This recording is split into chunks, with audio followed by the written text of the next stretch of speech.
Introduction. In the previous term, we did a Criteria A assessment. This assessment tests our general knowledge learnt over the course of the term. We all completed this assessment, and in this video I will be talking about 5 of the mistakes I made during the assessment. There are 5 questions that I either got wrong or left blank. I will also be correcting my mistakes and showing the proper way to solve these questions and highlighting a few common mistakes and my own mistakes. I will also talk about ATL skills and how it relates to this. Lastly, I will discuss my grade for the assessment and what I could have gotten, as well as my own prediction. Analysis. This is my Muppet Moves analysis. This shows the reasons I got the questions wrong in the assessment. The different reasons are Muppet Move, which means that I made a silly mistake and I could have gotten it right if I didn't make this mistake. Time pressure, which means that the time got to me and I was unable to complete the question or I had to move on to finish the test. Greek to me, which means that I had no understanding at all of the question, or more revision needed, which means that I knew the question, but with more revision, I could have gotten it right. For Muppet Moves, I got 5 questions wrong, which is 29%. For Greek to me, I got 2 questions wrong, which is 12%. For time pressure, I got 4 questions wrong, which is 24%. And for more revision needed, I got 6 questions wrong, and that is 35%. So as you can see, more revision needed is the most questions that I got wrong, which means that I guess with a little bit more revision, I might have been able to boost my grade. ATL skills. ATL skills, or approaches to learning skills. These are sets and strategies to improve the different aspects of our learning and how we learn. This consists of 5 categories: communication skills, social skills, self-management, research skills, and thinking skills. Each of these has their own little bundles of skills that allow us to learn better and allow us to improve the way that we learn. The ATL skills that I would be focusing on in this video are the communication skills, my research skills, as well as my thinking skills. Most of the other skills don't really seem to fit the type of movie that I'm making today. For example, evaluating and selecting information sources, accessing information to be informed and inform others, as well as making connections between various sources of information and others. Question 10. This is a 5 to 6 question. Simplify the following equation: 2b squared minus 11b minus 40 over 12b plus 30. Why I got this question wrong? I was unaware that it needed trinomial factorizing, and this resulted in me completely leaving it blank. What I know now that enables me to answer this question: I now know to fully factorize both the numerator and denominator. Step 1. To begin with, to trinomial factorize any equation, you first need to find the factors that multiply to make the last number and add to make the middle number. So in this case, it would be the factors of 40, and from the factors of 40, which of those numbers would add to make minus 11. So the factors of 40 would be 1 and 40, 2 and 20, 4 and 10, and 5 and 8. So we can see that 5 and 8 would be the ones that would make minus 11. So it would be open bracket 2b plus 5, close bracket, open bracket b minus 8, close bracket. A common mistake that happens here would be that most people would mix up the signs and have it plus 8 and minus 5. And this wouldn't work at all. So then, when you're done with this, then you need to factorize the bottom. The bottom, which is 12b plus 30. Now to factorize this, we're going to just factorize it instead of trinomially factorizing it. So what goes into 12b and 30? So we can see that 6 would go into 12 and 30, and we can open bracket, and 6 times 2 equals 12. 6 times 2b equals 12b. So we put 2b inside the bracket, and 6 times 5 equals 30. So that goes in the bracket as well, and there we have it. Have now shows bracket 2b plus 5, close bracket, open bracket b minus 8, close bracket, over 6, open bracket 2b plus 5, close bracket. Now we can see that 2b plus 5 and 2b plus 5 are doubled, and these cancel each other out, which leaves us with b minus 8 over 6. and that would be our simplified and final answer. Would be not using the correct factors. For example, instead of using 5 and 8, you might make the mistake of using 2 and 20 or 1 and 40. For example, another common mistake is not factorizing the denominator as well. Some people would forget that what you do to one side, you must do to the other. Same applies for numerator and denominator. What you do to the top, you must do to the bottom. So factorizing the numerator would mean to factorize the denominator as well. And then number 3, which I already spoke about, is mixing up the signs. If you accidentally put a minus instead of a plus, it could completely mess up the entire equation. My own mistake is that I forgot about using trinomial factorizing, and this resulted in me leaving it blank. I completely rushed it. Question 13. This is a 7 to 8 question. The length of a square is root 32 minus 3. Find the area of this in simplest form of surds. Question 13. What and why? Why I got this question wrong. I initially wrote root 32 equals root 4 times root 8, which equals 2 root 8 minus 3. This is a problem as I only simplified it and I needed to work out the complete equation. I also simplified it in the wrong way. I misunderstood the question and this was a complete comprehension issue on my part. What I know now that enables me to answer the question. I needed to fully solve the area of the square and solve the double brackets. Question 13, step 1. The length and width of the square is root 32 minus 3. To work out the area of a square, the formula is length times width. So root 32 minus 3 times root 32 minus 3. To work out double brackets, I would need to times each number in each part of the bracket to each number in the other bracket. So for example, it would be root 32 times root 32, so that would be root 32 squared. And then it would be root 32 times minus 3, which would be minus 3 root 32, and minus 3 times root 32, which is minus 3 root 32, and minus 3 times minus 3, which is positive 9. Then I would have to simplify it. So since minus 3 root 32 and minus 3 root 32 have the same surds, which is root 32, I can minus it. So minus 3 root 32 minus 3 root 32 is minus 6 root 32. So the new equation would be 32 minus 6 root 32 plus 9. Now I can plus the two other numbers, 32 and 9. So 32 plus 9 is 41. So the new equation is 41 plus the 41 minus 6 root 32. Now I need to simplify root 32. To simplify a surd, the first thing you need to do is find the factors of that number and find if that factor is a square number. So some square numbers up to 10 would be 1, 4, 9, 16, 25, 36, 49, 64, 81, and 100. Factors of 32 are 1, 32, 2, 16, 4, and 8. The common number between these two is 16, and so that means that 16 is the factor of 32 and the square number, and that's what we're going to use to simplify.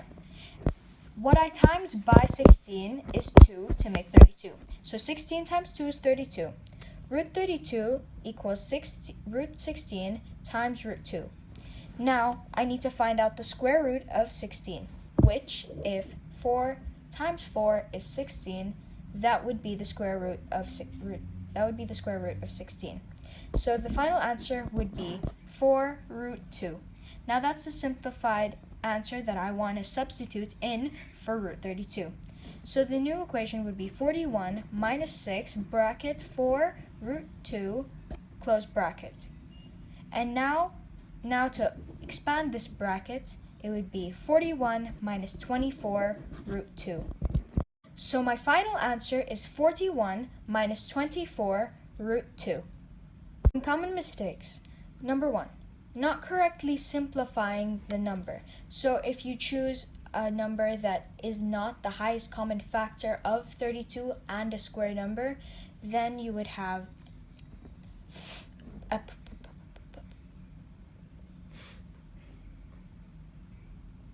a problem.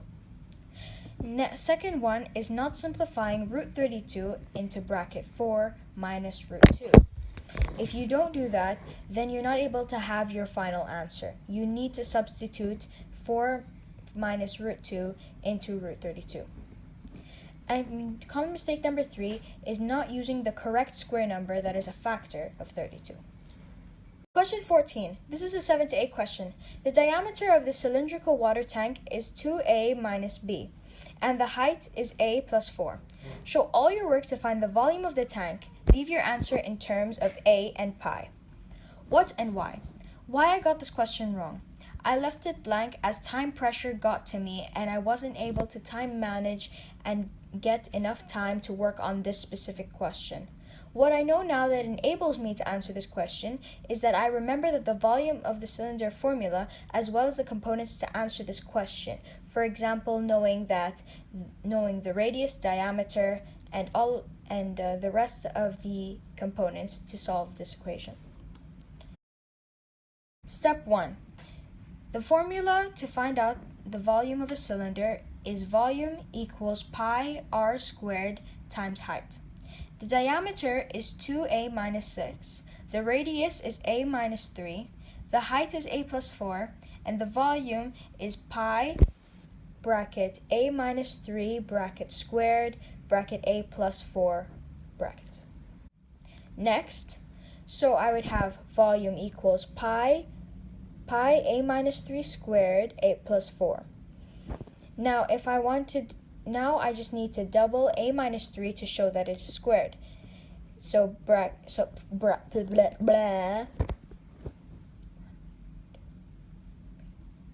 Pi a minus 3 times a minus 3 times a plus 4.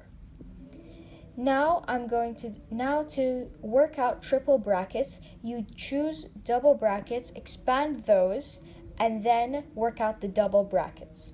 So, to show you how to do this, I'll do it. So a times a is a squared, and a times minus 3 is minus 3a. Then you'd have minus 3 times a, which is minus 3a, and minus 3 times minus 3, which is positive 9.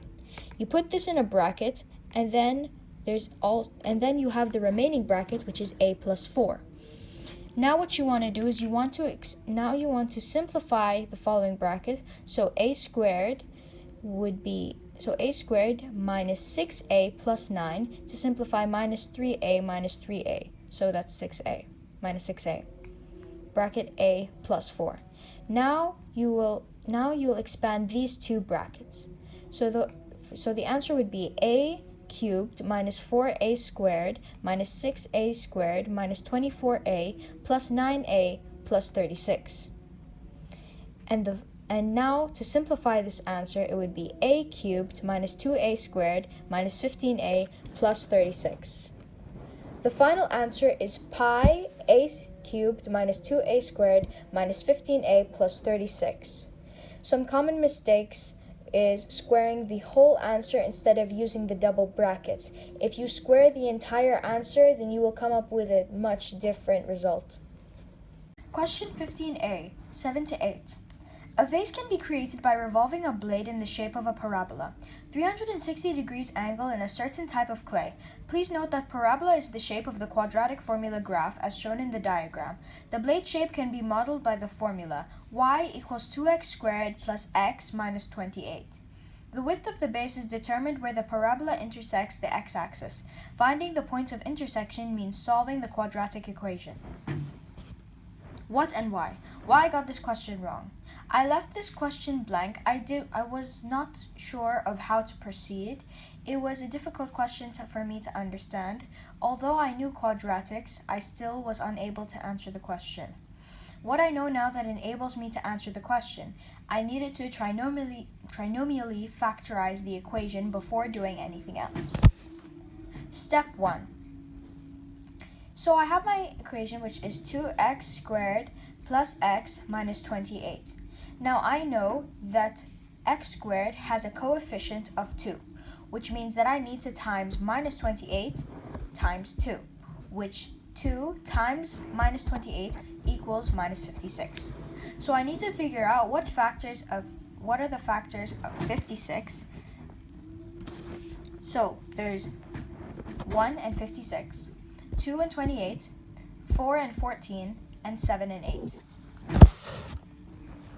I've chosen 7 and 8 as these are the numbers that add up to x. Now I have 2x. Now I'm going to substitute 8x and 7x instead of x. So it would be 2x squared plus 8x minus 7x minus 28.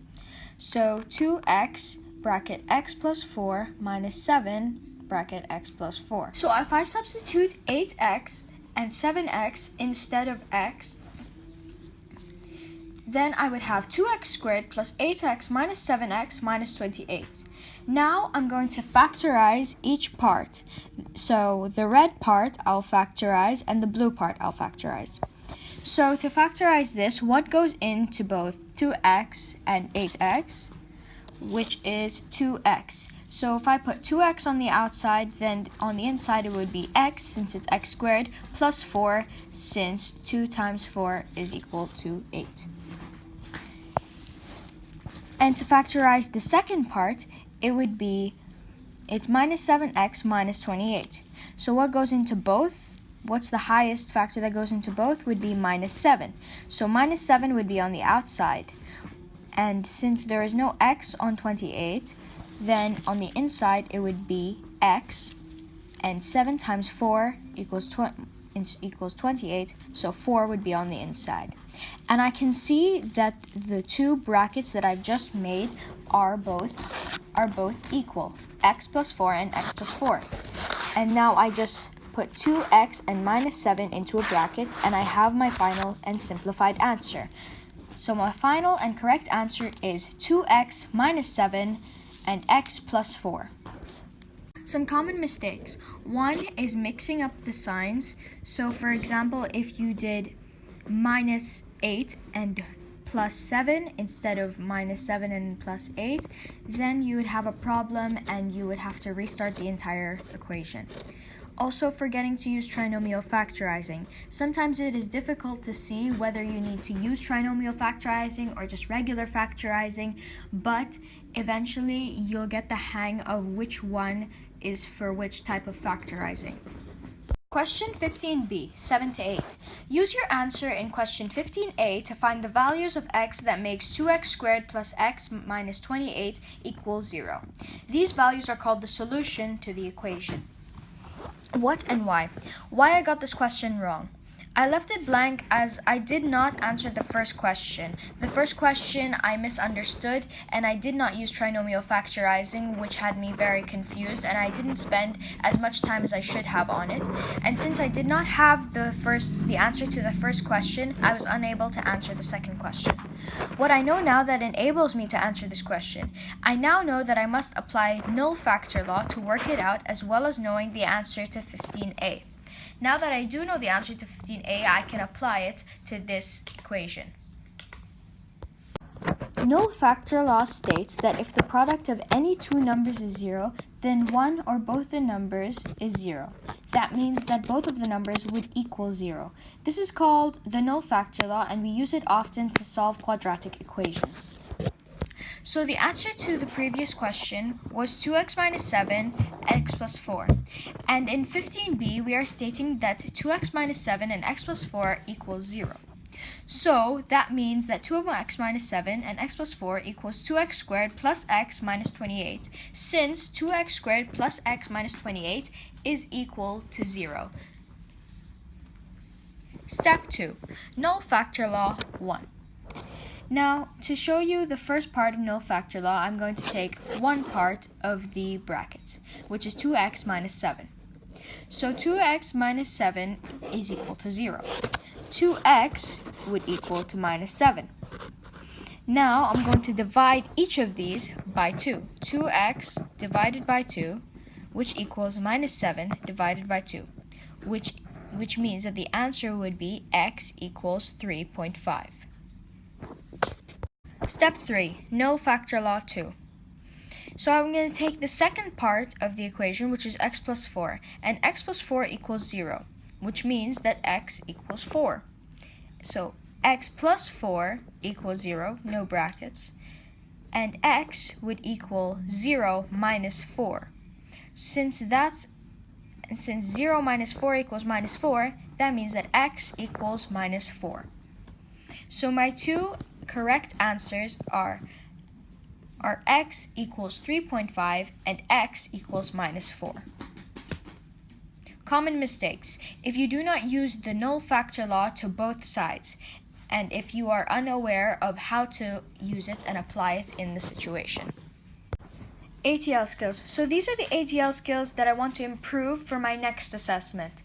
I think that I did quite decent on this assessment, but I'm sure that I can do much better if I improve the way that I study and the way that I learn and the way that I organize how I learn. So in my next assessment, I need to improve on my planning strategies, taking action to achieve personal and academic goals. So I need to work on my self-management and organization skills, and this includes time management and working on how to learn better and finding different strategies to develop mental focus, trying to practice focus and concentration, and when I'm researching, also making connections between various sources of information. These are all ATL skills that would help me in my next assessment, and I'm sure that I'm sure that I will use in my next assessment. And also, these are ATL skills that I hope to use in assessments in the future. So my grade. So initially I thought I would achieve a 4. I was not very confident in myself, but after a retest I achieved my final grade of a 5. In this test, the one that I speak of the mistakes in this video, I did receive a 4. So I was aware of how much time I had and how much pressure I had and what would be the outcome after everything, and I do believe that I could have done better. So if I wasn't such a muppet and stopped making such silly moves, I believe that I could have achieved maybe a 5 or a 6 in my first assessment. And if I used my time wisely and worked out ways to properly strategize, I could have gotten a 6.